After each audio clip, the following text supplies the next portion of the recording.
Hey guys, LlamaPaintsMinis here, and I'm showing off another one of these brand new velvet sets from Kimera.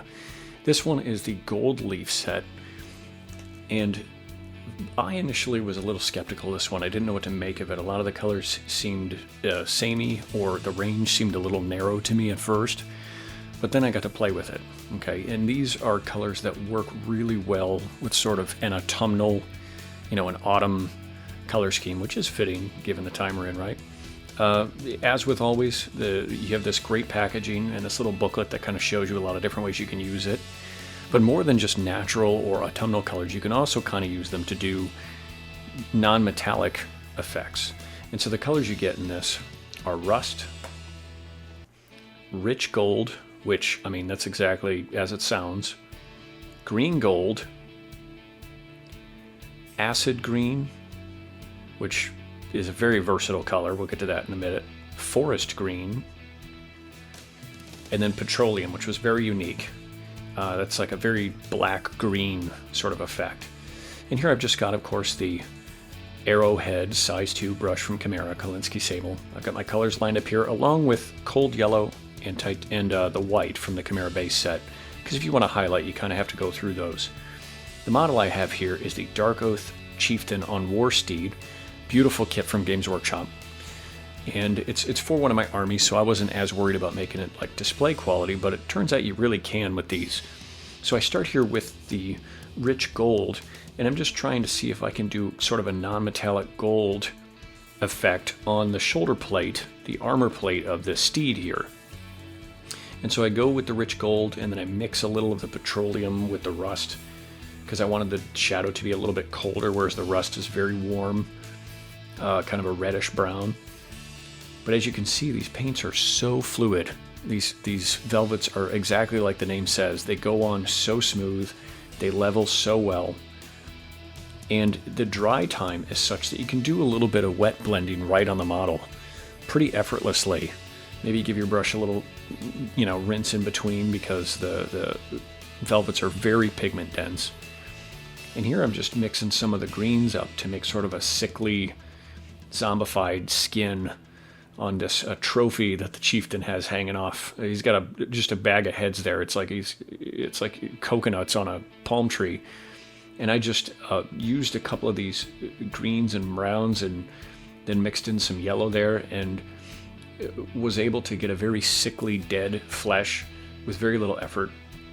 And now by adding the cold yellow and the white from the base set, I can now highlight this gold to just get that non-metallic contrast of volume and light, and it just pops right off the model. As I've said before, these velvets are somewhat satin. If that's not your thing, it's okay. If you mix them with any regular paint, it will matte them down, or if you have something like a matte varnish, you can add at the end if you want to knock some of the shine off. But I found that the satin isn't really a problem. It's not so shiny as to be glossy, and in the recesses it really helps deepen the shadow and enrich the color. But again, this Goldleaf set is a very interesting array of colors, but the three that are the rust, rich gold, and green gold, you can really do a lot of these sort of non-silver, non-metallic metal effects through those. And then with the other three, the acid green, forest green, and petroleum, you can do some pretty wild effects, like with the acid green doing some sort of plasma glow, or if you're a Necrons player, that'd be something to lean into. But then you can also make a more sickly, non-metallic gold if you have, say, Chaos Space Marines.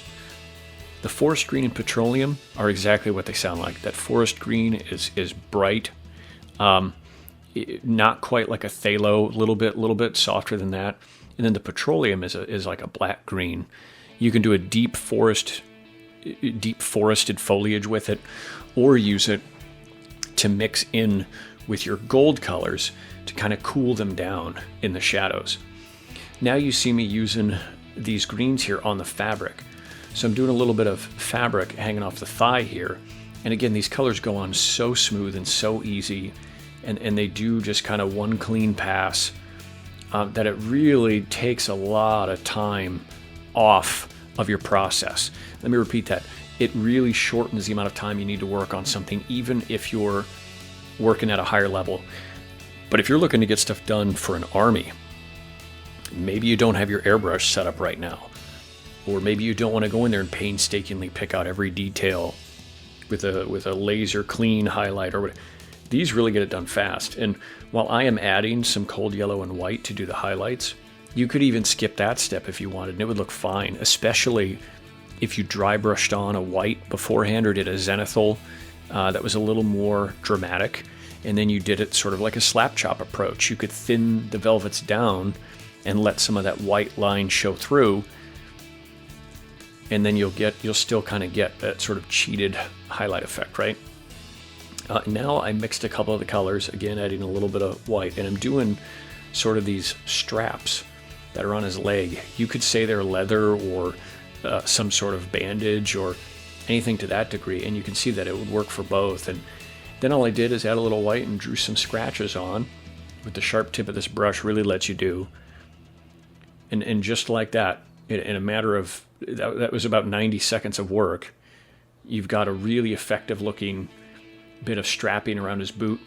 And because of the way these kits are arranged, these velvet packs of 6, you're never really outside of a color scheme. You know, as long as you're kind of mixing within the range, maybe adding a little bit of white to go up in value, your piece will look harmonious. And I started to just dink around and see if I could get some fur here. And so there you can see I just wet blending right on the model, a little bit of dark on the back, a little bit of light in the front. Then you just kind of make them meet in the middle. And you could go through and pick out the individual tufts if you want, to make them look a little more effective. But I started going and it just was a lot of fun. I think if I would have spent maybe an hour or two on this model, I probably could have gotten the whole thing done. And then just picked out a little bit on the weapon or the face to look a little sharper, right? Faces, weapons, that's the key. But I was really excited to work with this set because it was one that I didn't expect to be able to do much with since the colors were so samey. But I really had a good time with it. And then here you're going to see me do something a little radical. I'm going to take the dropper and I'm going to put the paint straight on the model. And then I just relied on sort of the fluidity of the paint to move it around. And it took a bit. I hadn't tried this prior to recording, so I didn't know how it was going to go. So I had to play with it a little bit, you know, clean and wet the brush, because again, these are so pigment rich that the brush will carry that pigment. So it's good every now and then to just kind of rinse it off. But then you can see I just blend it right on the tail of the steed here, and you get sort of a smooth transition. And if I were to go back with a little bit of highlights there, it could really make that tail pop. But yeah, just a lot of effects I didn't quite expect, but something that's been very exciting so far, and the couple of sets I've got my hands on. And well, I think these are going up for pre-order soon, so you can go to Dracoya.com. You can use my code, which is just llama and the number 10, llama10, to save 10%. Right now I know that Kickstarters are being shipped out in the United States, but the pre-order will be filled in kind of behind that, and then everyone will be able to kind of get their hands on these. But yeah, let me know your thought. Let me know if you like this and if you want to see more. And then I can't wait to see what you people do with them, because once they're in the hands of the masses, we're really going to see what these are capable of. My time was short, but I really had fun with this, and I can't wait to work on the next one. Until next time.